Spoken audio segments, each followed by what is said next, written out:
God, Jesus, if you're listening, I want you to know that the previous blasphemy was all me and not Bert at all. Not Bert at all on this one, boys. Nick he doesn't know his wayward ways. Listen, we're trying to get him back on the straight and narrow, folks. You know what? I wanted to switch to those little earbuds too, but I'm afraid they're not going to last the whole hour. And then I just go deaf and I just have to nod the rest of the episode. See, mine's wired. Oh, I did not know that. Yeah. Mine's all You know what wired. really sucks though? What's that? Pope dying. Yeah, the Pope did die. Why are you laughing about that? You're a Christian just the way you guy. busted him with a nigga. I just made it. You got I them just ear made monitors. a statement. I just made a statement. I'm like, you know, it sucks. The Pope died, and you're like, ha ha ha. That's the way you Screw do that it, man. guy. Sitting there talking Screw about that ear guy. monitors. I was still on the ear monitors the whole time, Nick. You busted me. That's Bam. who's that guy that stands at the gate with the big book? Like hypothetically, that's John. He's scribbling furiously right now at you. Listen, he might be. Listen, welcome to the podcast, everybody. Listen, hey, Yeah, we're going yeah. right in with the Pope That's Francis. Yeah, that was today. So if you couldn't tell with us laughing, this is the thing that happened. He died today. He did. Easter. I'm not laughing because the man died. Wait, is this the day that he should be coming back? Huh? Like in the Easter thing, 3 when days. is the die-in? Okay. So was he supposed to die 3 days ago and be back today? If he's following in Jesus's footsteps? Oh, if he's following Jesus' footsteps, I mean, Right. if he died yesterday, he's not supposed to come back for like 3 days, Nick. So you get a long time. Right. So which one of these Easter days did Jesus die on? What you mean? Like, you know how we have the holiday, there's like Good Friday. Yep. Was that the dying day? Oh, you're talking about, I thought you was talking about Pope Francis. No, I'm going to make a comparison. I need to figure out the timeline. Like if he's following in Jesus's footsteps. He's like, definitely not, Nick. He's definitely okay. not. In fact, you know what 5 footsteps he's following in? What's that? Are prophecies footsteps. That's what he's following. I know. And that's what we're here to talk about. Because we talked about this before, and I'm interested in revisiting now that I've had a little time to look into it myself too. You know, the one thing that I always get lost on, Nick, this is the only thing that really confuses me. I know the answer, but I feel like I'm wrong every time I feel like I know the answer. Okay. Is when Jesus exactly died, because it's not like it's the day that our calendar started. That's what I was trying to get at of you. So I guess you don't know, and that's why you couldn't tell me. I don't know if it's because like the year 0001, Right. that's not the year after Jesus died. That's not how that works. No. So that's the only part where I get super confused. Is that what you're asking me? Well, I was asking, did he die Friday and come back Monday or Sunday? Oh, okay. I didn't understand Friday, exactly what he's Saturday, talking Sunday. That's 3 days, right? about. It is 3 days. Yes. Was that the timeline? So the way that it works, Okay. Good Friday Mm-hmm. is supposed to be the day that the deed happened.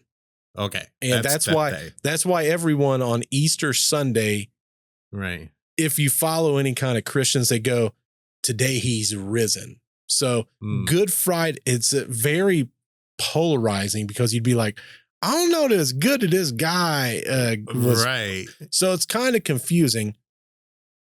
So if it was the Pope and he's trying to follow in Jesus' footsteps, he would have had to have died on Friday and he would have rose yesterday. Okay. So everyone in the Christian world and in heaven is going to have to forgive me for making this joke. And I'm so sorry specifically to you, Bert, because you're going to have to hear this first. Had to take a big breath for this. It's a real stinker. Have you ever heard that saying that God doesn't close a door without opening a window? Oh my gosh. Yes. And that's to let the Pope out when he comes home. I'm sorry. Oh man. Yeah, so now he's scribbling in the book even more. Here is where I always get confused. Right. This is where I screw up every time. I'm going to correct this before we get any further because I'm going to forget. Okay, good. Jesus' crucifixion and Mhm. death is believed to have occurred April 3rd, AD 33. So it's not on that zero. makes sense. See, but it's confusing to me because technically AD 33. Right. And that's always confusing to me. Do you know why it's like that? Because it's BC and AD, right? So well, it depends because now they don't like using the BC. So now they still do, but they just say it stands for something different. No, Instead I thought they completely Christ, changed it's before Common Era, BCE. Correct. But they don't like that. I think they don't. Yeah. We don't care what they like. No, we're going to call it what we're going to call it. But AD is basically I can forget what it is, like anti-domino or something like that. It's or whatever, but it starts at his birth, so it goes 33 years to when he died. Oh, you know what? I never pieced that together. The correct terminology, BC and AD,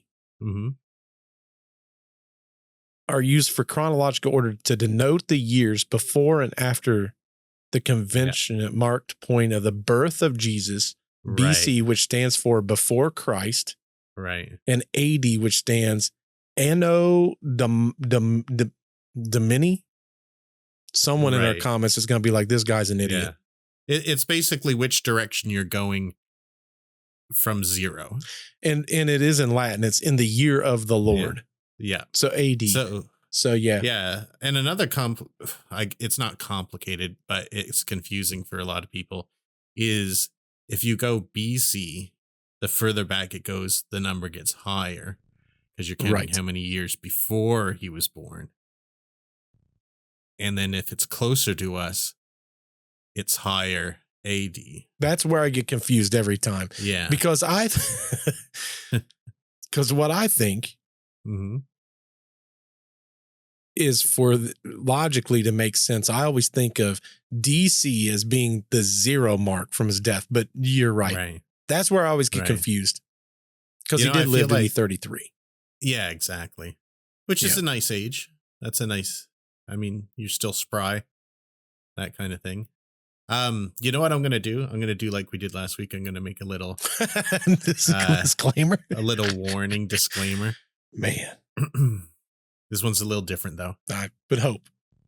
What's that thing? Lord, forgive him. He knows not what he does. That is it. Do you know, not to turn this into a religious podcast by any stretch of the term. I'm cool with a little bit of that because it's fun. Did you know that when he said that, a lot of people, they get all up in arms because they say, if Jesus was really God, how would he not know these things were happening? You do understand that was actually said in the Old Testament also.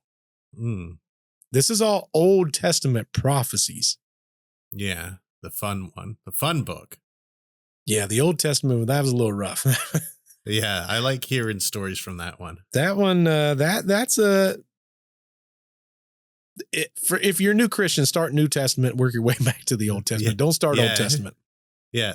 Just for curiosity, can you guess which book I really like? Feel like you should know this. It depends because I can't tell if you're being facetious or if you're being. No, I really enjoy it. Like I really enjoy it. Old Testament? Yeah. Man, there's a lot that I feel like you would like if you. It's got a lot of fascinating stories in it. Exodus would be extremely interesting from a historical standpoint. Yeah, that is really interesting. But nope, that's not my top one. The other one that I could see. Oh, man, I don't know, Nick. It starts with an R. In the Old Testament? Is that in the New Testament? What book you talking about? Where's Revelations? That's the very end of the New Testament, Nick. Whoops. That's the one I like. See, just goes to show how much I know about this stuff. Listen, we're bringing you along, Nick. We're gonna get you there. I really like that one. That's spooky as heck. Do you know who wrote Revelations, or who's assumed to have wrote Revelations? Ultimately God, I guess, right? Well, ultimately. But they say that the man that penciled it was technically John. Oh. So the guy who's writing down all the bad stuff that we've done today wrote my favorite book in the series. The Revelations is by far probably the most difficult, that even scholars are like, I have no clue what's being said here. Well, how could you make a definitive answer about that? Because if you take it literally, that's not good. That's not going to be a good time. But, we talk about this stuff and other stuff, Nick. Like, let's use, for example, like we talk about, like if someone was to see aliens back in the 40s and 50s, like they have no concept of what they're looking at. Yeah. Well, they used to. Well, the modern theory is that's what they were calling like fairy folk and all that kind of stuff. So it's the same thing. Like think about if you were Old Testament and you saw some of the stuff, like how in the world would you explain it? Because they were seeing to today, or the equivalent of like today, like they had never seen a vehicle. Oh, well, Old Testament, they wouldn't know what we're talking about, a book. No. That was tablet times. Correct. Like if we're talking about a book that everyone has, they're like, there's nothing that everyone has. Correct. That's what I'm saying. So for them to be able to even have a concept of what any of this would be. I know. And how would they explain it? Exactly. Well, I mean, isn't that the question? Like that's probably what causes all the different factions and split offs and disagreements that we all have about this. I guess the good news is, getting back to the prophecy, is we're going to find out in 2 years. That's true.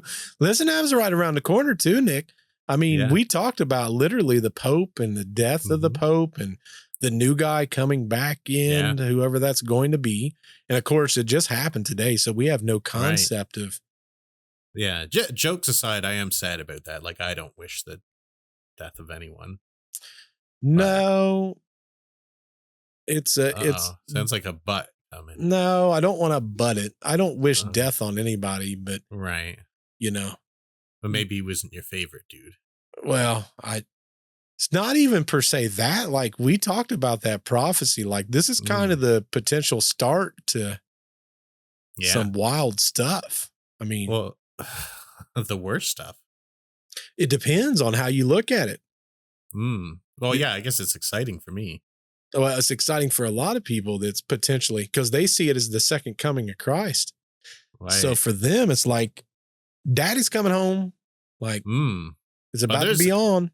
Like, so when that rolls around, that's just the start of the badness, isn't it? Yeah. And doesn't the badness last a real long time? Yes and no. Like there's, for Christians, yes, supposedly, we're going to be going through a lot of trials and tribulations, but we understand that that's the beginning of those trials and tribulations to the ultimate victory is how a lot of that is seen. Right. But that's a lot of years, isn't it, that takes place in? It depends. Some people say that it's metaphorically. Some people say it's only 7 years. Some people. That's a long time. Well, in addition to that, that's just for that start of that period. Right. In which last time we talked about all this stuff, we did break down other things that was happening, which all interconnected together. Oh, yeah. Yeah. We talked, there's quite a few things really that you laid out there, which. And they're lining up. I don't know if you looked at any of that. I know you looked into the Pope thing, but did you look at any of the other stuff that's lining up? I didn't quite get to that. Do you mind if I just go through like 100% the predictions that were like really accurate? Oh, absolutely. Because we had mentioned them, but we didn't go into detail. Yeah. So basically he sort of made little catchphrases for each of these popes that he was talking about, kind of. And that's sort of like a funny way of saying it, but that's basically what it is. So there was one and there's going to be some Latin here. ex labore solis. So from the labor of the sun. Mm-hmm. He predicted that Pope, and they're right down to the number and everything. So that was associated with Pope John Paul II, who was born during a solar eclipse. That's not a very large period of time, by the way. No. And his papacy had the most extensive travels, metaphorically bringing light to various parts of the world. So, labor of the sun. De meditate lunae, from the half of the moon, linked to Pope John Paul I, who served as Pope for only 33 days, the length of a lunar cycle. I mean, that's pretty crazy. That doesn't happen very often. That does not happen. Gloria Olivae, Glory of the Olive. That's Pope Benedict the 16th, which he was part of the Olivetans. Olivetans is a better way of saying it, so you get the connection. Mm-hmm. A branch of the Benedictine order. So Glory of the Olivetans, and he became their glory. Mm-hmm. That's a pretty good one. Flos Florum, Flower of Flowers. That's Pope John Paul VI. His sort of coat of arms was flowers of flowers on, how everyone has heraldic shields and stuff like that. Yep. His was literally called the Flower of Flowers. And this one's the most accurate because he predicted there was going to be a pope that was the Flower of Flowers, and their coat of arms is literally called the Flower of Flowers. Kind of funny how that works. Yeah, and then Pastor et Nata, shepherd and sailor. That's Pope John Paul the 23rd, who was the patriarch of Venice, a city renowned for its canals and maritime heritage. So that one's a little bit iffy, but still pretty darn close. Pretty darn close. And it just goes on and on. Like, these are just my favorite ones that I chose. So if you do a test and you get 9 out of 10 right, it makes me feel like you know the material. But here's the question, Nick. Yeah. Because I think we can all agree, for those that are obviously listening or watching the podcast, I obviously fall on the believer side. Right. You fall more on the agnostic side. Mm-hmm. Is this just fun happenstance, or does it make you really kind of lean back and go, oh, wait, this is kind of weird? Well, it does make me say that. Now, if I was like an atheist, like an anti-theist, I'd be like,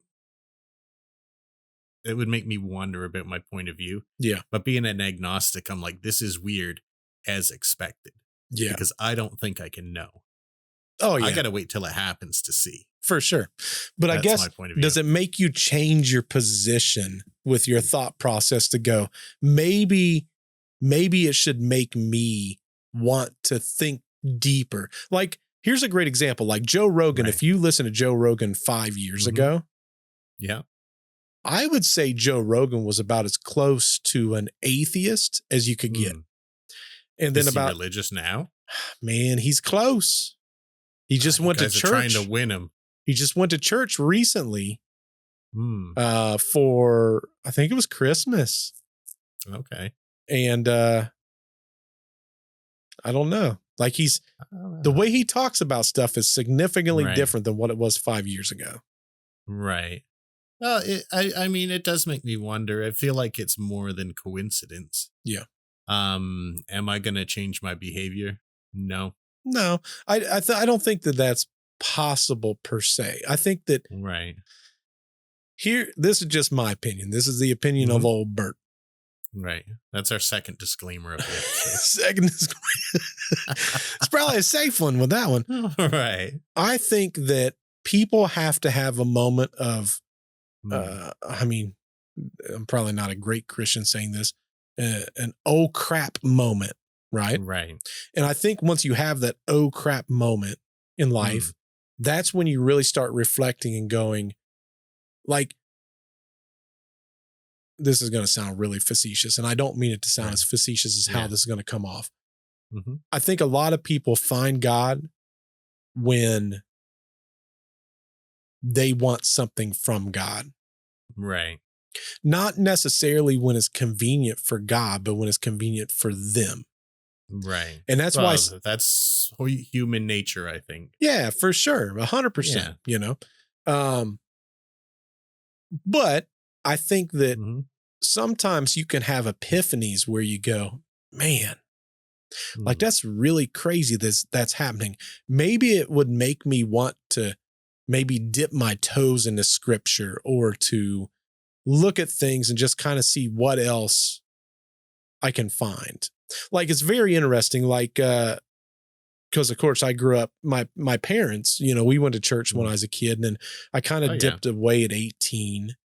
Mm. And then I would Do they still go religiously? no. Mm-mm, Kind of a pun there, I guess. That was unintended. yeah, my doggone parents heathens, man. Oh, it's okay. That's okay. I like it.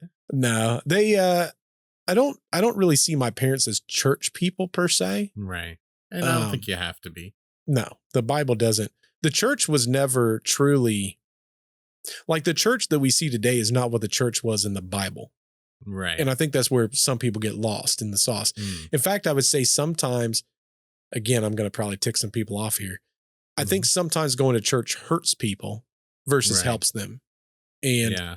a lot of people's like, well, how is that possible? Here's the thing. If you're going to a Mhm. church that's teaching false doctrine, Right. you are in just as much trouble as though you learned it yourself. Yeah. Yeah, you've mentioned that before.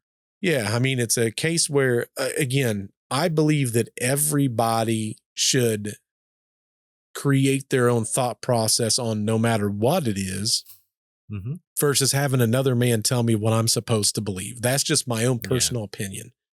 Yeah. Um, I don't know, but I guess I'm that way with everything in life. Like if you tell me, Mhm. you know, hey, Bert, the sky is green. And I look up and I go, I don't know, man, that kind of looks like a blue to me. You're going to have Right. to sell me somehow that that's green. Mm. I'm not just going to take your word for it that it's green. Right. And I Yeah. think that's the problem with the religion. I hear a lot of Mhm. people that tells me what scriptures mean.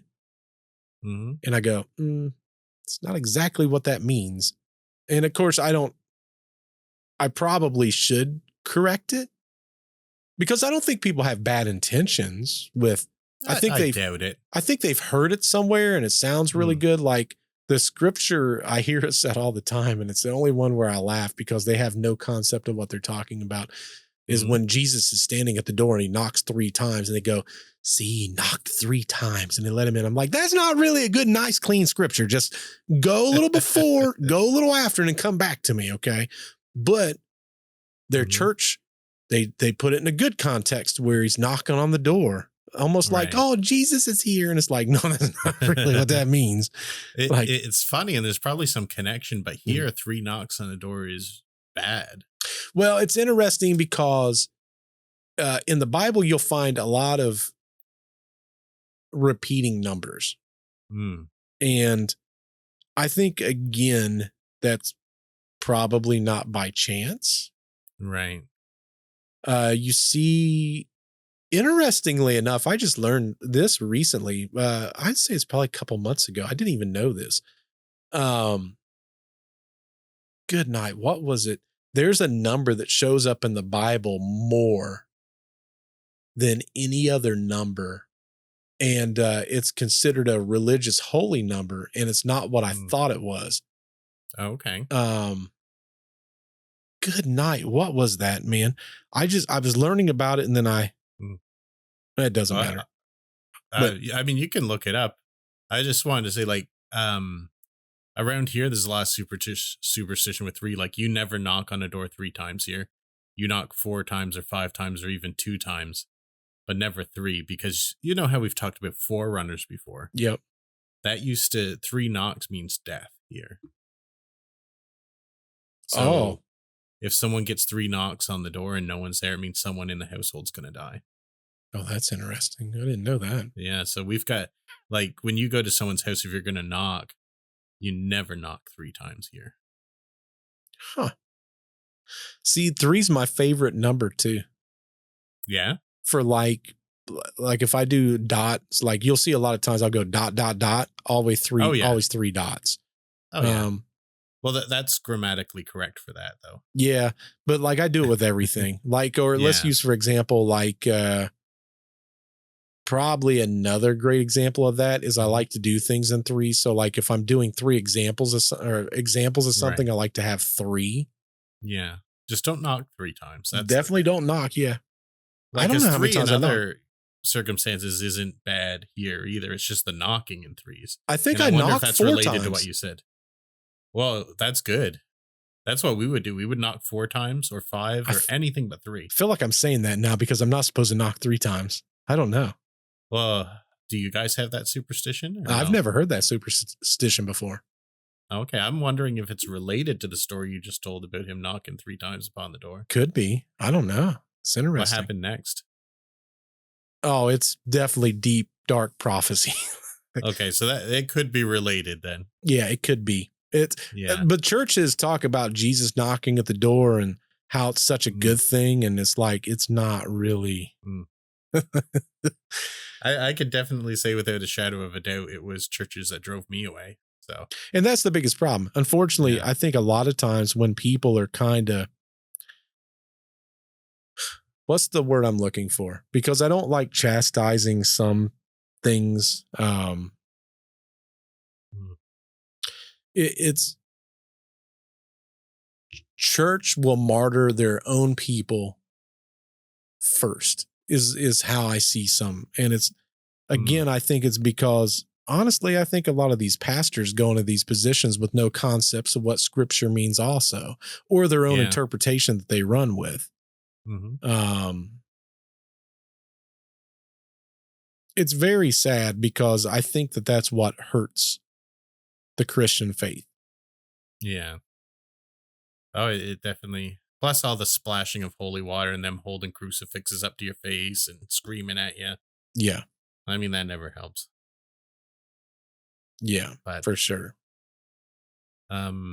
So one of the things you covered in the prophecy before is, I guess there's a little confusion about, is it this Pope that's the last or the next one? It's supposed to be the next one because Right.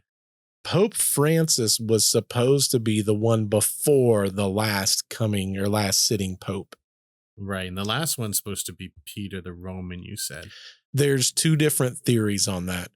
One theory is that Pope Francis was the Peter. Right. Somebody else said the next Pope could be the Peter of Rome.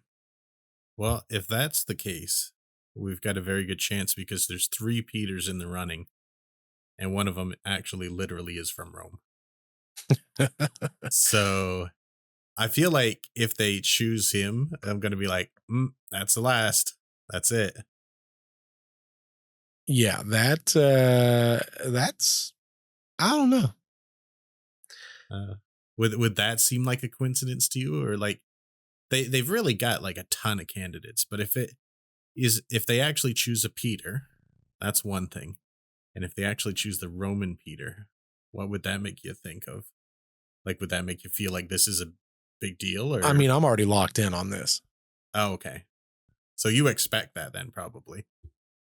I think no matter how you chalk it up, I think a lot of this has aligned, but there's so many things outside of this one thing that this is just a very small cog in a big wheel of other things. So clearly they know about this too. So you would think, what's stopping them from, instead of that, they just choose Bob Smith from Iowa? Completely throw the whole prophecy off. Well, see, that's the beauty of it. The prophecy was created because that was what is to happen. It's already been foreseen. But if you know about it, you can choose to do otherwise, can't you? Or is there some way they're forced to? No, because that's the way it's supposed to go. You got to remember, someone saw the future. They saw the end result. So just this because is getting back into Skynet and John Connor again. I look at this almost like Back to the Future. Right. When Marty McFly he's got the picture and the picture, they're fading in and out. Yeah, kind of same thing. Yeah, but he could change the future, and he did change the future. He could. So the papal council could change the future. They could. Maybe. They could. Maybe. But look But at would they everything. want to? But look at everything else that's happening. That's my Yeah. point. Like there's things that's happening way above and beyond this Right. that they know what they're doing and they're still Yeah. doing it. That's what I'm saying. Yeah. I don't think you can stop maybe it. like you said before, a lot of people are looking forward to this thing. Yeah. Like maybe they don't want to stop it. I mean, it's possible. Yeah. Oh, well. I guess we'll find out in 2 years. You know who's not going to lose any sleep over it? This guy. Nick's not, for sure. No, I'm pumped. So have you seen that video where the guy's like, they're like, you seem pretty psyched about this. And he's like, no, I'm bummed. And he's got a big smile on his face. So here's That's a question to you, Nick. Yeah. If it was a Peter the Roman, right, what does that do to you? I think I'd be like, well, I better, get in a little bit better shape. I'm going to be doing a lot of running in 2 years, probably. So Nick's preparing for his lose marathon. the belly, man. That's what I'm going to do. As soon as they announce it, it takes 13 days or something.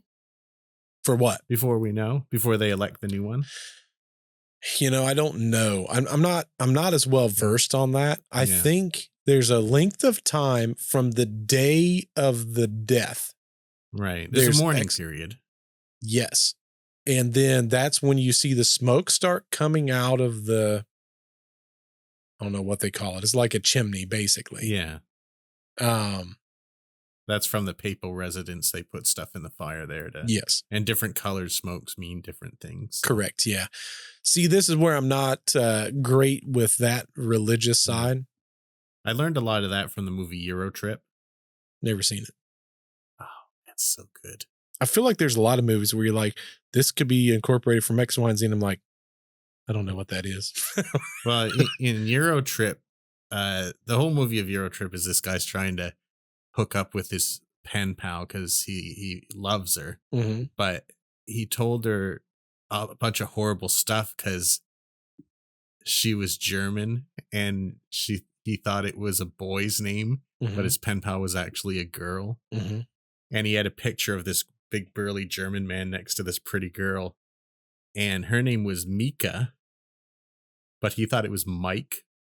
So he thought the man was his pen pal. Oh, and the pretty girl was the pen pal's cousin. So his friends were teasing him that his German pen pal's going to want to meet up. And all this stuff. So he told her off, but his little brother knew German and was taken in class. And he's like, this is Mika, a girl's name. And this is Jan, a man's name, not Jan. So they all go on a Euro trip with their friends and they end up at the papal residence because she's taking a tour there. Mm-hmm. And they sort of break in. And they're fooling around in the papal residence and they accidentally catch a hat on fire on a candle. So they throw it in the stove and it sends up the smoke and everyone outside is like, oh no, the Pope has died. And they're all crying and stuff like that. So the guards come to chase him and they knock something into the furnace that puts out the white smoke, meaning that a new Pope's been elected. And they're like, this is record time. This is like a half hour. And he gets pushed out on the balcony, gets wrapped up in the curtain, and he has the curtain rod in his hand. So he's on the balcony just waving to all the people, and they're like, look, it's the new... Oh my God. I love that movie. That's nuts. Hey, but anyway, that's how I learned all that. How have you learned it? That's the key, Nick. Yeah, the Swiss Guard was explaining the whole thing. It was great. Well, when we talk about the Pope stuff, there's a lot more going on. That's why I'm saying this is just a small cog in a very big, or a small gear in a very big cog. Right. Because there's a lot of stuff biblically that's happening at the same time frame, which is kind of what we went into even in the episode where we talked about this stuff. Right. Because I don't know if As you followed it, but the red heifers is happening now too. so what was that part? So how well versed are you biblically? Like, do you Well, I understand? think I proved myself not quite, not too Well, well. so there's a book in the Bible. I think it's Mhm, Numbers, maybe. mhm, Someone's going to correct me. It's probably not Numbers. But anyway, in the basically long and short of it, mhm. um, the Romans destroyed the last temple in Jerusalem. Okay. And the way that things went about biblically is there's prophecy that says that there's these basically red heifers, they're cows, they're Mm, perfectly preserved red heifers. And to sacrifice these red heifers, mhm. they have to be without defect, Right. without blemish. They could never Mhm. be yoked. Right. Basically, for the long and short of, they said this is never going to happen, but it was a Mhm. requirement. I want to say it's Numbers, because Numbers has all those weird rules and proclamations.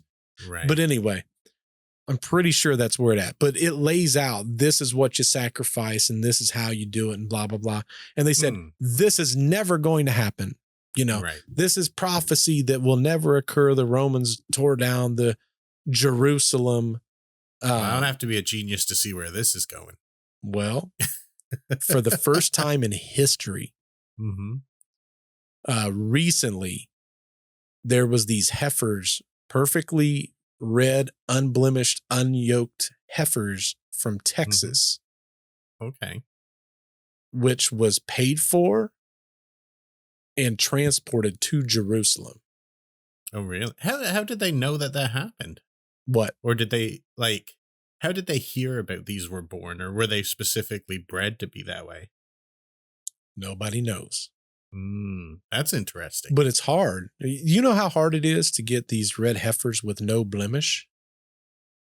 Man, I'll tell you, because my dad's an animal guy, and just Yep, to get anything to be anything correct. is a lot of work. Now think about it. They're getting these things to sacrifice. So Yeah. they're moving these things from Texas Mhm. to Israel. Right. I mean, that in and of itself is a feat. Texas, what are you doing? You know this ain't supposed to happen. Well, in which I got an article on this. It's Mm, more, it's, I got to be careful because there's some political stuff in here too. But, yeah. Imagine um, Texas after I said that. It's like, mind your business, Canadian. but the interesting thing is they just made it to Hmm. Jerusalem. Um, Let me see here, because this kind of goes into it, but they are red heifers without defect or blemish, and they've never been under a yoke. Wow. Only with the offering, they insist, can the temple rise again. So what? Oh, here we go. Believers point to the Bible book of Numbers. Yep, that's where You they had all got this it. stuff. You got it. That's just let's be honest on that one. That was dumb luck. Well, you don't have to be corrected in the comments now. That's Thank the main God. thing. Thank God. Something I'm not going to get corrected on in the Yeah, it's comment. piranhas out there, dude. Here it says instrumental in bringing the heifers to the Holy Land was, and Mhm. then it gives the person's name, of Jerusalem. So as a group in Mm. Jerusalem, a group committed to seeing a new temple built on Jerusalem's old city. So they're building Oh, it right back in the old city. right. You can check to see if they have any black or white hairs, he told CBS News, explaining that the hair that isn't red would disqualify the cow from fulfilling their prophetic roles.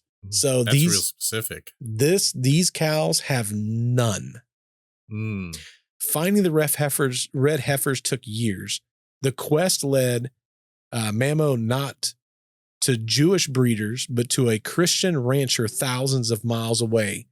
After a Mm. long search, they found in Texas, he said, Texas Red Angus.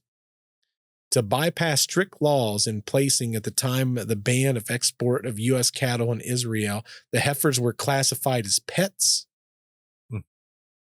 But to those following biblical commandments, the cows are no laughing matter, he added, stressing that this was no publicity stunt. Harry Potter's a good book. The Bible's not a story, he said. The Bible is a way for God to lead us. So they basically snuck these things in. And it says it's a paradox box that nobody can close. He didn't mention, what he didn't mention is that what stands in the temple place now, the Dome of the Rock, which was amongst the holiest sites in Islam, today, heavily armed guards ensure that only Muslims are allowed inside the complex, but that and they hasn't don't stopped. want that built. No, So that's absolutely not. So the guy who sold them. Do you remember the guy we talked about before? Was his name like Jimmy Anticristo? Something like that. Mm-hmm. Remember that guy? Yeah. He keeps popping up. Keeps on popping up. That darn old Jimmy Anticristo. Making all these deals. He's just doing it all. There's only one true God, and it starts here before falling on her knees and bowing where the first temple, or the Temple of Solomon, was built in 957 BCE, which is what they changed it to now. We saw about that earlier. The second temple, or Temple of Herod, was a reconstructed version of the first, built in the 6th century BCE, according to scripture. It's so important for the Jews to return and rebuild the temple, said New York native, who founded the High of the Hair organization and led tours. So basically, long and short of it is, without going too deep into most of this stuff, but there is legit a war that's going on. And part of it is encompassing this very conversation we're having right now. And basically what their goal is to sacrifice these heifers. Right. And rebuild the temple. That is 100% the prophecy leading up to the second coming of Christ. Right. Now, this is the temple is that the same Solomon that had the ring and could control all those demons and stuff like that? Have you heard of the Key of Solomon? Demons? What you mean? Yeah. So this King Solomon, he was given a ring, I was told. You must have heard of the Key of Solomon, right? I don't know what that is. Oh, okay. Well, supposedly it's all these whenever you see sigils in movies and stuff like that, it's usually taken from this book, which is called the Key of Solomon, and there's the lesser and the greater book. And this ring allowed him to command these different demons and spirits for whatever he felt necessary. This isn't biblical stuff. This is like a movie or thing or something? Well, it's supposedly like from one of the books that wasn't included in the Bible, but was at the same time and was looked over by the Council of Nicaea. Now you got me curious what that is. I know that there's a story that goes around about King Solomon had a ring. I see it a lot now where someone asks about, he wanted a ring that in good times would make him sad, and in sad times would make him feel good. There's a lot of those TikToks. That's not biblical. Okay. Yeah, these are things that did not make it into the Bible, but were contemporary books that were in the running to make it into the Bible. Curious what book that but would it be. is the same Solomon. In mystical Islamic and Jewish traditions, King Solomon's ring is said to have been granted him the power to control demons and speak with animals. The ring, made of brass and iron, was used to seal the commands to the spirits. This sounds very, to me, that sounds very... It's considered Christian mysticism. Yeah, that honestly, to me, just me, this sounds like, shoot, what was that? I even hate saying the name, Mm. Beelzebub. That kind of is what Yeah, he's in there he's in. What, the Ring? in the key. Because the key is all of the different ones, a listing of all the demons and such. I guess I'm not as well versed on this as what I would Well, hope to be. this isn't in the Bible, so I don't think you have to know that stuff. But it's interesting to look into. Well, Beelzebub, supposedly, the only reason why I say that is he was supposed to have the capability of controlling animals, which is where Right. they came to the whole concept and idea that, maybe the snake was technically Beelzebub. Um, and he was, I think, I don't quote me on this. I may be completely wrong on this.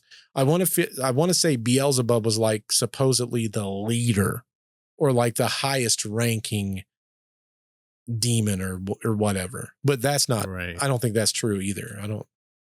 I think, well, a Yeah. lot of people say that Satan and Beelzebub and, uh, shoot, why can't I think of the other name? Anyway, they're all one and the same is what Lucifer is all one and the same, but I don't think that's Right. correct either. No, and according to this, they're not either. I'm gonna hop in Discord here because like almost every one has this their own little symbols, and that's Beelzebub.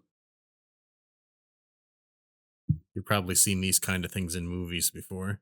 Oh yeah. Hmm. Yeah, that's where they get that stuff from. Huh. That's It's an supposed to, interesting topic. that's supposed to be what? So, how it would work is if someone were in the interest of bringing a like, because each of them it lists what they can assist you with, Yeah. and you would take that and you would draw that on the ground in different people say you just etch it or sometimes you put it in salt on the ground and then you would summon him into it. Oh, Yeah, that's spooky. because for example, You'd have to draw that entire thing. yeah, Hmm. them's the rules. See, I'm not as S- well versed on this stuff. I don't, well, that stuff I this don't know is as well. stuff that probably they don't want you to be. That might explain a lot.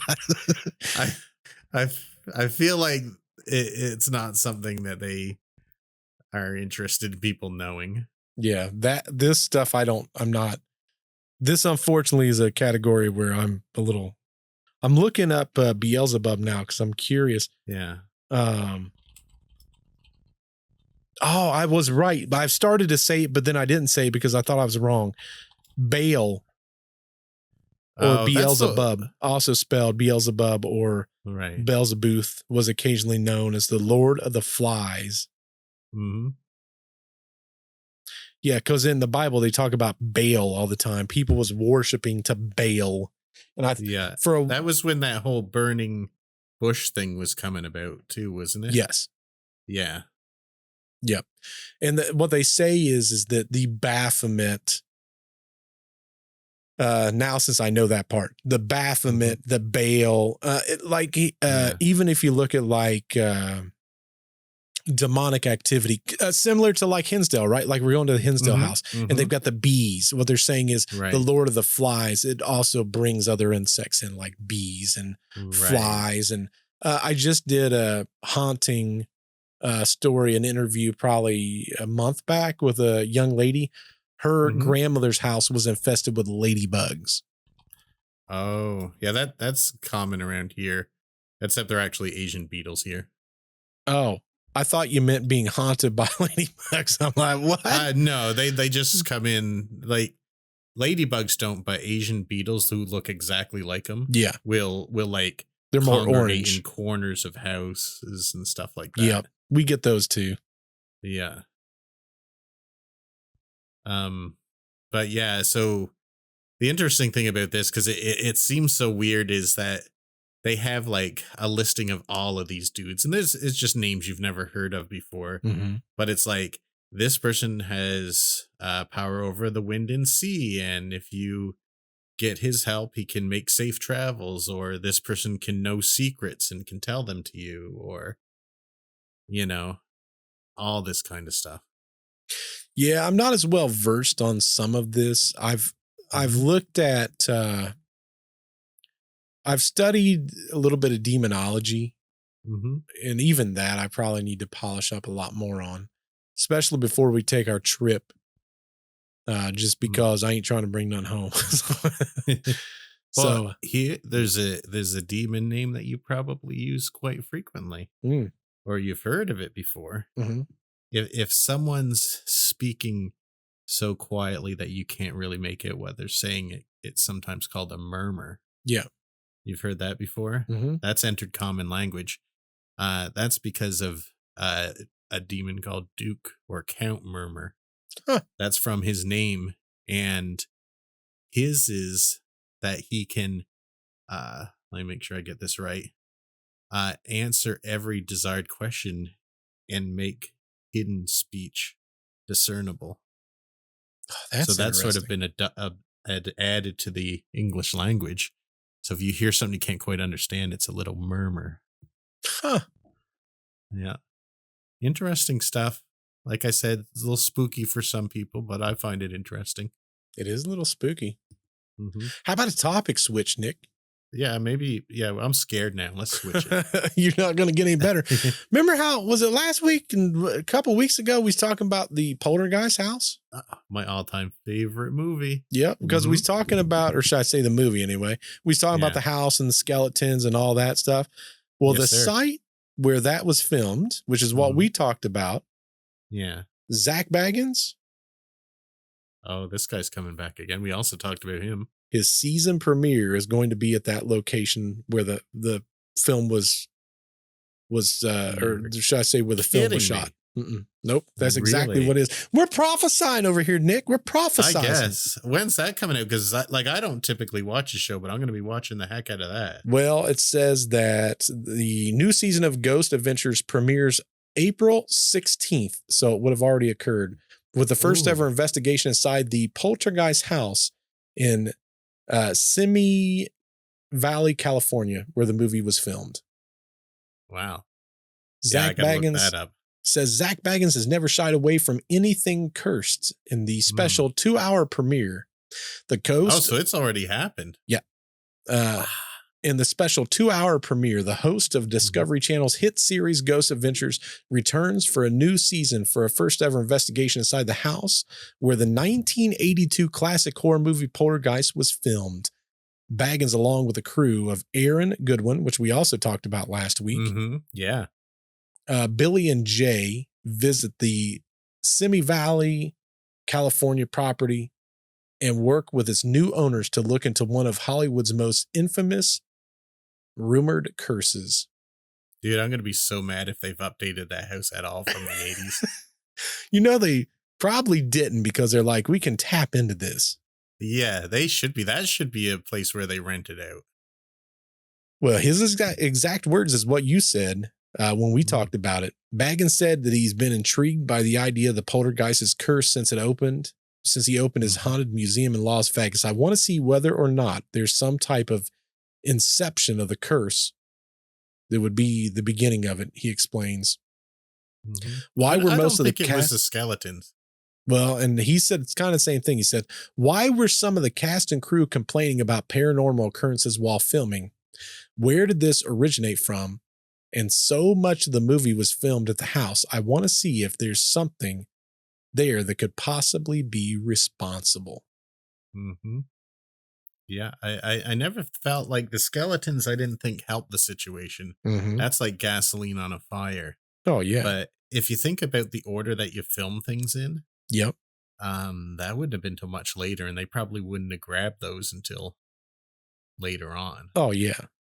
So stuff was happening before that. For sure. It's kind of interesting, though. But again, it makes me go back to something. Man, was it me and you that was talking about this? Did I talk about what I'm doing on my podcast this week, the Dear David? I think I talked to you about this. Did I not? Yeah. Yeah, you did. And we talked about how I'm curious if the thought process of something being haunted could provoke Oh, like the tulpa thing we were talking about. Yes. Yeah. The other thought I just had right now was everyone I've ever talked to Mhm. was scared by the poltergeist. I've never talked to anyone who it didn't hit at a abnormal level, right? Yep. I wonder if, not to go back to the Bible thing, but the Bible was inspired to people by a good force. Mhm. What if an evil idea is put in someone's head and that brings evil things in life? Like it's an idea that was so, for a story that was so evil at a elemental level that it just brought something out. I mean, it definitely could. Mm, Anything's possible. yeah. And I mean, everyone believes in the curse now. Well, here's the thing. Hmm. I think no matter where you lean, similar to what we said earlier, Right. no matter where you lean in this entire thing, at a minimum, it's suspicious. Oh, yeah. Yeah. You know, you sit back and you go, I don't know. Well, that's kind of weird. Oh, wait, that happened. Oh, that's kind of weird. Oh, that Hmm. happened. Oh, that's kind of weird. And then eventually Yeah. you go, man, there's too many occurrences. Like you said, if 9 out of 10 hit, Hmm. you have to go, well, there might be something to that. Yeah. It's the poster thing though Hmm. that I feel like is like real physical evidence of something supernatural. What's so weird to me is you cannot find a good photo of that anywhere. I've looked.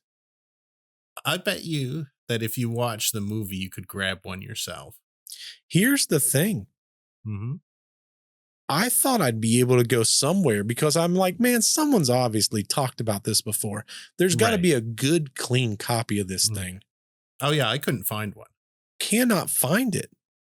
but I believe if I went through the movie, I should be able to capture one. Well, here's the thing. A lot of those movies Uh-huh. have bokeh. Mm, So I'm just wondering if it was always out of yeah, focus. maybe it's so weird though because people when they were filming it were talking about like where'd this come from? This doesn't like who put this up. Right. That's the crazy thing. Do you want to go Man, down a conspiracy theory with me, Nick? I sure do. I sure do. You know, an episode we did a long time ago. Hmm. We're going completely left to center anyway. Sorry. Okay. We're already there, really. We're just flipping through things left and right today. Ever Heck since this yeah. thing started, we just kind of been throwing stuff in the wind, just All seeing right. what sticks. Yeah. Yeah. We're like running at topics full force. Well, you know, we talked about, Hmm. I think it was, I don't know, half a year ago, maybe a little bit more. It's the Oh, only you're episode really where I think I was one of the most hated people in the comment section. Oh, is this the moon thing? It was the It moon. gotta be the moon thing. Gotta be the Uh-oh. moon. And you want to revisit this? Uh-oh. Kinda. Okay. I'm going to Okay. make different people mad this time. Oh, you're gonna be the person who unites all sides of this against you. That's doggone right. Listen, I'm just helping people out. You're a brave man. You're a brave man. So I don't know if you heard about this. You probably don't care because this is just dumb American stuff. So we had some new people visiting space last week. I can't say what I was gonna say. I was gonna ask if you tariff the moon. Oh man, we might have to, Nick. Listen, depends Sorry, on don't depends pay on no who's going up attention there. to me. So there was an all-women crew upon the Oh NS yeah. 31. Mm-hmm. There was Katy Perry, Well-known astronaut. very well known. She'll tell you. Sorry, go on. There was Gail King, who's a Well-known, journalist. respected astronaut. Yeah. Lauren Sanchez, who's an aerial filmmaker. That's got air in the title. That's close to space. That's right. Mhm. Which one is Jeff Bezos's girl? Was Anyway, it his wife or? are they married? Are they married? Oh, I haven't. Honestly, you won't find a bigger Amazon shopper than me, but I have no idea about his personal life. Jeff Bezos' wife. Okay. Well, I didn't know this was an important thing, but let me erase whatever this is. Okay. Apparently, there's something searched in the Google machine that's more popular than just knowing who it is. Mackenzie Scott supposedly was supposed to be up there too. Is that right? Okay. I don't think that's right. I don't know who that is. Maybe that is right. Oh, no. Jeff Bezos and Lauren Sanchez. So that's the lady I just mentioned. Oh, okay. Yep. So she was up there. She's a aerial filmmaker. Mm-hmm. I don't know who some of these people are. Aisha Bowe, which is a former NASA rocket scientist. Okay, now that's an actual qualification. A rocket scientist? Well, I think they're more qualified to be in a rocket than the other people you mentioned.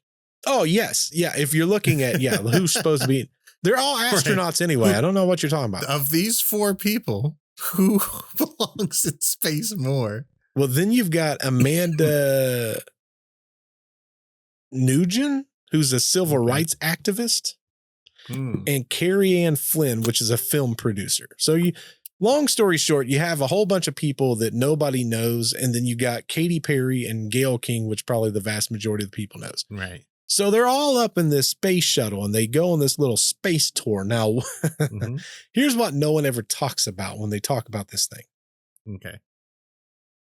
So when you look at the actual all-person flight, the mission lasted 10 minutes and 17 seconds. Can you get to space in that time? Well, it's funny you asked that question, Nick, because technically they followed the standard New Shepard flight profile. Okay. So there was a mission that did occur, and that was when we started kind of figuring things out, right? So in layman's terms, they touched space and then they was there for a couple seconds and then they came back down. Okay.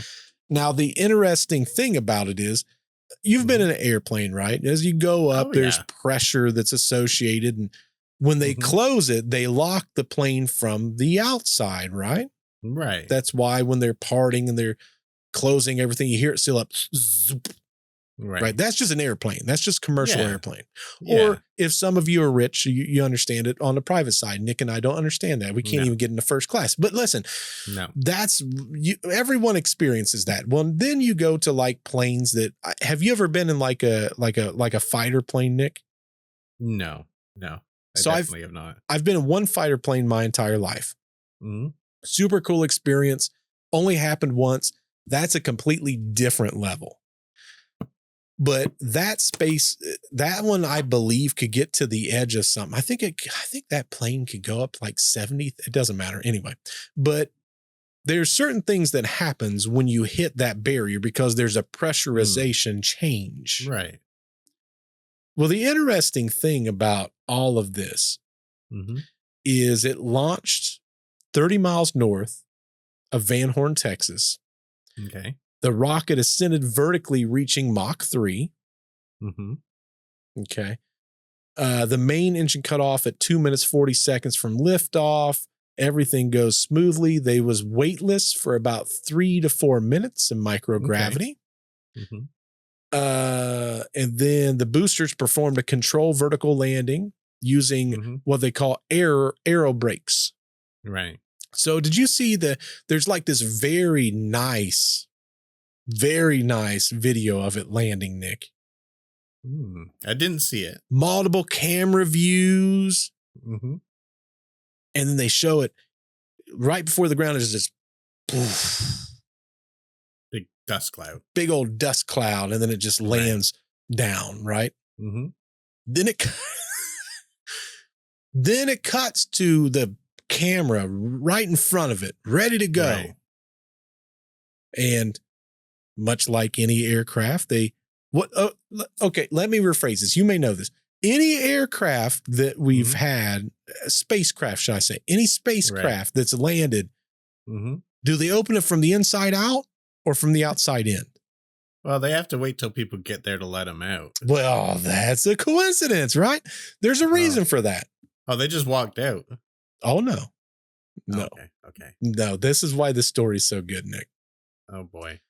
I feel a punchline coming. I think this is So I'm gonna have us go to the old Discord. I'm gonna Right. play this also for the viewers at home. I want you guys to watch this video, and I want you guys to see if you can figure out the problem with this video that I'm gonna share. I went to the general. For anyone that also doesn't know, we have a Discord channel. We're going to put some things in the description. So if you want to join us over on the glorious Discord and you want to see what we've got going on, you can definitely do that. links on the website, by the way, deceptiverealitypodcast.com. Perfect. Look at Nick, man. I remember these things. He's achieving, boys. Did you make it in the did you see the share, Nick? Oh, there we go. Yep, I've got it right now. So this is the like a tent. So they're saying conspiracy theory swirls about Katy Perry's fake Blue Origin space mission. So I'm gonna zoom in.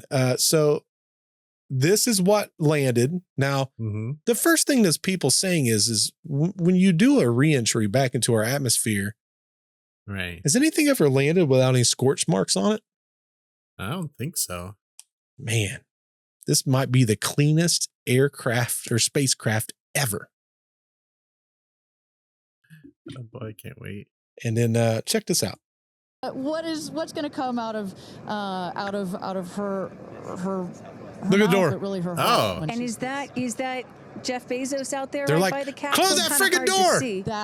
That is correct. That yeah, is why'd Jeff they close Bezos, it again? Our founder on the left, as well as Sarah Knights, our crew member 7.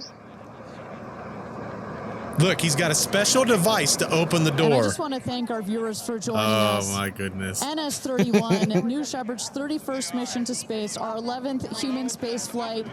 From all parts of this flight, for the booster, for the capsule, for our astronauts, a completely successful flight, one of the smoothest flights we've had so far. And we're now just awaiting. Is he going to actually use that to try to open the door? So we can get some views from our 6 new astronauts. Because you can't open the door from the inside out. It's got to be from the outside in. Felt. So he's got. I'm already tickled. And I would imagine Lauren Sanchez in seat 1 will be coming out first. That is correct. They'll go. She's in so you seat saw 1, the door which pop is open, right? to the left. The left He's like, window close the there. freaking door. She will go first. And then last in number 6 is Carrie Ann. That is the window on the right. Sky Canyon. Right. Look, they got to get the stairway there. Now look at Jeff. He's gonna double check those it. Vans Yeah, arriving. that's Those are secure. friends and family. Move that twig. And that's Carrie Ann Oh yeah, he actually is looking out moving the a twig window. for some reason. In the window to the right there. Lauren Sanchez on the left, and you really get a sense for just how big these windows are. Now he's got to climb up there because he's got to use that special device. As though you're getting a full The moment he 360 sticks that to the panoramic door, view. One of the cool I'm gonna features of lose this it. capsule. Oh, just the largest wait windows for of the any presentation, spacecraft. Nick. So the over a third of the He's looking. surface He's area like, of this "Don't worry, craft guys. I'm gonna let you guys is out in a windows. minute." And Yeah, that's on don't purpose. worry. There were many meetings with our founder Jeff Bezos where our engineers. Don't worry, honey. He said, "Nope, make I'm them gonna bigger." let you out, They new come back, wife. said, "Nope, that's nice, but make them bigger." And what you get here, why is Did that the so important? news So people many of our even astronauts mention would say, it? when I got on my seat, No. I looked at outside my window and I turned around and I looked at the other 5 windows, and my brain created a panoramic. They're all looking panoramic out. view, a panoramic photo of it, because so much of the capsule is he's gotta do windows, it and soon. it makes for just an incredible. Notice how they're not going to do anything to all those people's in line Yeah. because they all form. Here he goes. He's going to let him out now, Open folks. the hatch. All right. Oh, it's in there so good. Yeah, he's got to. Oh, there it is. He opened it up. It didn't even do anything. No. Oh my god. That was ridiculous.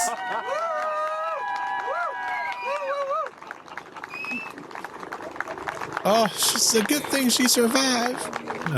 It's his wife. Oh, man. Yeah. It's a miracle that didn't pop open while they were in space. Katy Perry, she's put her hand up in the air because she an astronaut, folks. She a doggone astronaut. Listen, hey. Oh, that was something else. So I gotta tell you. The question I gotta ask, Nick.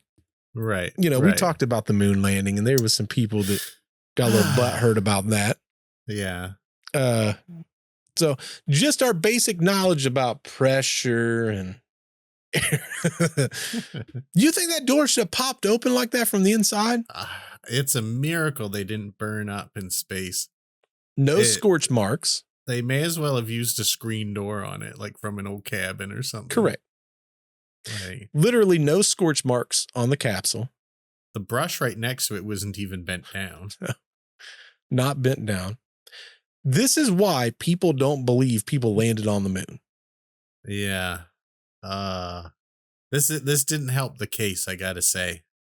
When you see them open the door, could you imagine if the pressure was inside the way it supposedly was, and they freaking open that door from the inside? Yeah. They would have been sucked out of that capsule.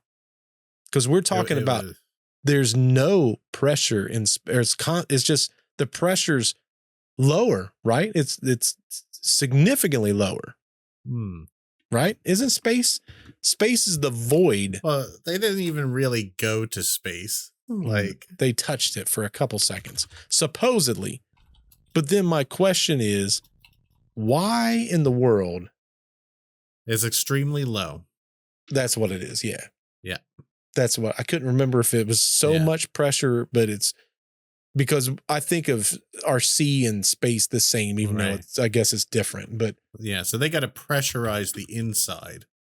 Yes, that's what it is. Just like an airplane, they put pressure inside the airplane. Yep, that's right. Right. I've been on a lot of airplanes, and the door never flew open inwards like that. Yeah. Thank goodness. But think about it. When something like when the door blows off, like it sucks everything out of there instantaneously because of the difference in pressure. As easy as that door opens, and from the inside too, I'm glad none of them were like, I'm going to go out for a smoke while we're flying.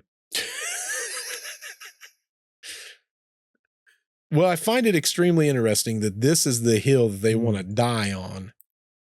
That's wild. I can't believe what I just saw. And they're saying that it's legit. That's the part that's so hard for everyone to understand is why would you think that is what it's all about? Now, if you look, you know what, I'm going to share one more thing just because I find it fascinating. You and I talked about this also. Let me go back to where it is, and I'll show everyone at home this also.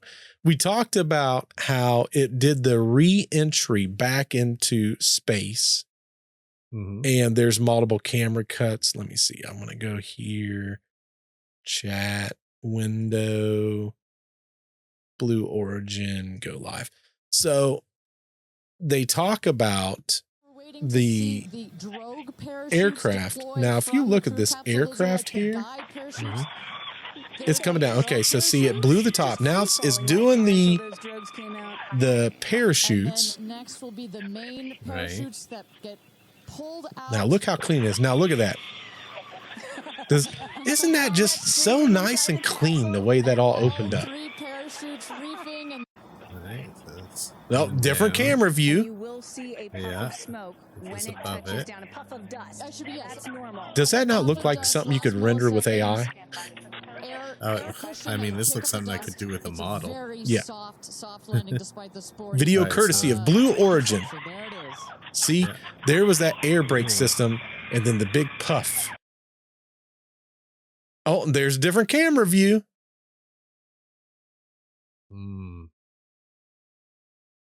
Where's the door at? That's all they show. I wish it would have went a little longer. That's the thing, though. Like, it shows the rocket taking off, right? Like, there it is, supposedly with them in it. I mean, that looks kind of CG, but maybe that's just how it looks. That's the thing. I mean, surely there were people there who saw this happen with their eyes. I'll be honest, I didn't know anything about this until after I found out they landed. But like, we live in a day and age where I've seen movies that looks more realistic than this. That's what I sit back and I go, well, let me tell you something. There was a reality show. Yeah. Oh, I know exactly where you're going with this. You know what I'm going to say? So, reality show in the UK where they convinced people that they had flown them into space. Like 8 different people. Yeah. It was a lot. They were all there for like a long time. Yes. And they were convinced they were in space. So it's not impossible to trick people even in these situations. Right. Of what's going on. Correct. Honestly, I just think this is just one big, huge publicity stunt is what I think. Yeah. Well, I mean, he's trying to beat everyone to the punch for commercial space travel. But do you know how dangerous that is? Oh, super dangerous. Like, think about it. Like, if you're going to lie about something, do you really want to lie about how simple it is to do things with the public? Right? Like, I feel like that's what happened to those poor people that went down in that submarine. Yeah, it is. And so many people needlessly lost their lives to be first at doing something. Especially with like those astronauts that just got stranded up there for almost a year, right? Right. Did you see how old that woman looks versus when she left? Oh, yeah. It was crazy.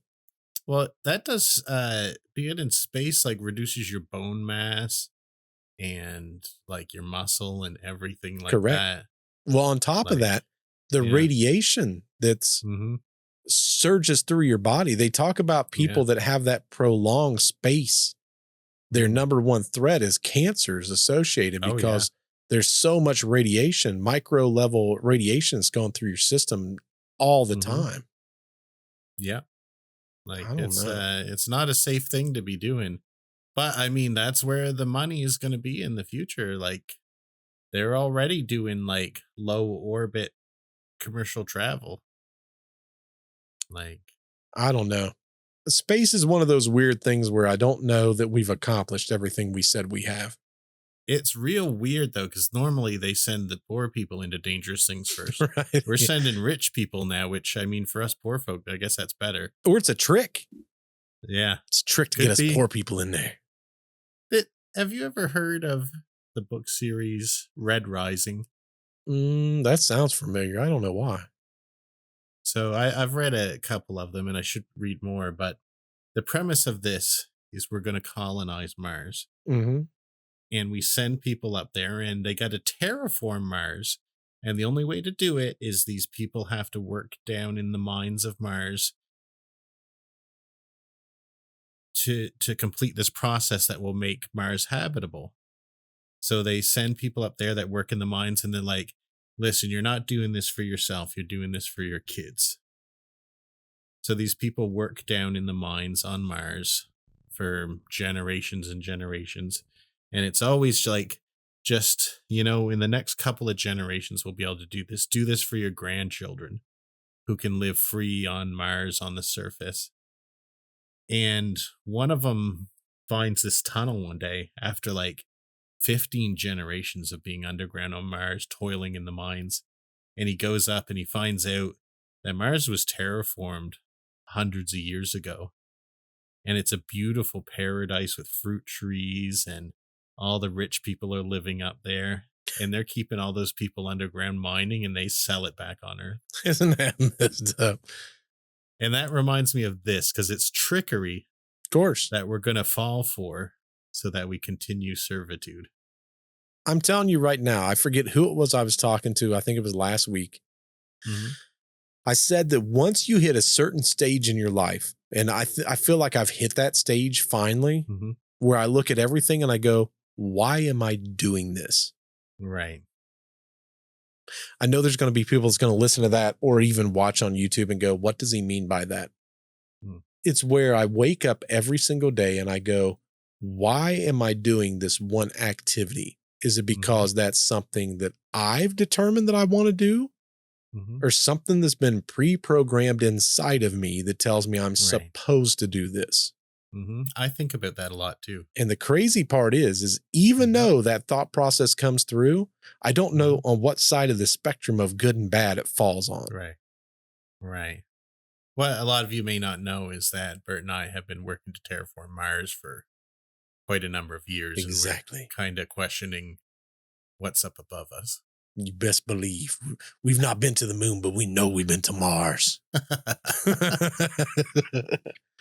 Well, what's everyone think? Is there a topic we didn't cover? Is there something maybe we should cover more? What do you think about the flight? I'm dying to know what everyone thinks of that Blue Origin, Katy Perry, Gale up in space kind of deal.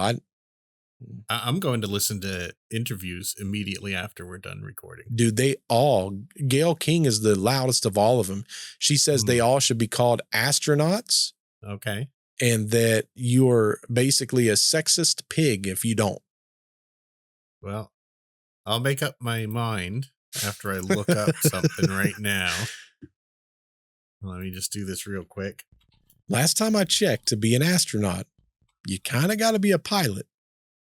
Pretty sure that's how that works. Nope, won't be doing that. A person who is trained to travel in a spacecraft is an astronaut? Yep. So if you ain't trained to do it, you ain't it. But I think all astronauts was prior pilots, correct? Because like Buzz Aldrin. Usually. I think they're all pilots of something. Well, all I'm saying is if they can travel in a spacecraft and become astronauts, then I'm a pilot. Because I've been in an airplane. That's true. Listen, maybe we all should be pilots. I've been in a boat, so I'm a sea captain. Doggone sea captain. You're a sailor. I've snorkeled underwater, so I'm a submarine captain. Oh, you screwed up, Nick. Uh-oh. You're a pirate. I'm a pirate. Right. Definitely a pirate. We come full circle back to our pirate roots, Nick. Well, hopefully y'all enjoyed the podcast. We tried to come up with some stories we thought was interesting.